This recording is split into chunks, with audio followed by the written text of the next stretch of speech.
நமக்கு மூட்டு வலிகள் வந்து என்ன ஆகும், நம்மளோட செயல்பாடுகள் அஃபெக்ட் ஆகும், ஃபங்க்ஷன்ஸ் வந்து அஃபெக்ட் ஆகும். இப்போ அந்த மூட்டு வலி வந்து கம்மியாச்சுன்னா, பெயின் ரிலீஃப் ஆச்சுன்னா அந்த செயல்பாடுகள் மறுபடியும் ரிட்டர்ன் ஆகணும். நிறைய பேருக்கு பார்த்தீங்கன்னா பெயின் ரிலீஃப் ஏதோ மருத்துவ முறை எடுப்பாங்க, அதில் வந்து பெயின் ரிலீஃப் ஆயிடுச்சு அப்படின்னு சொல்லுவாங்க. பட் ஆனால் அவங்களோட ஃபங்க்ஷன்ஸ் வந்து கம்மியாகிட்டே போகும், அந்த மூட்டு வந்து கூட கொஞ்சம் தேய்மானம் ஆகிட்டே போகும், ஆனால் பெயின் ரிலீஃப் ஆகிட்டுன்னு சொல்லுவாங்க.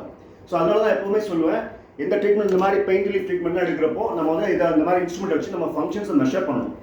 உதாரணத்துக்கு ஒருத்தருக்கு தோள்பட்ட வலி, அந்த வலி வந்த டைமில் அவரால் கையை வந்து இவ்வளோ தான் தூக்க முடியும்னு வச்சுக்கோங்க. அப்போ அந்த டிகிரிஸ் காட்டி கொடுத்துரும், இப்போ வந்து 30 டிகிரி 40 டிகிரி தான் அவரால் கை தூக்க முடியுது அப்படின்னு சொல்லிட்டு.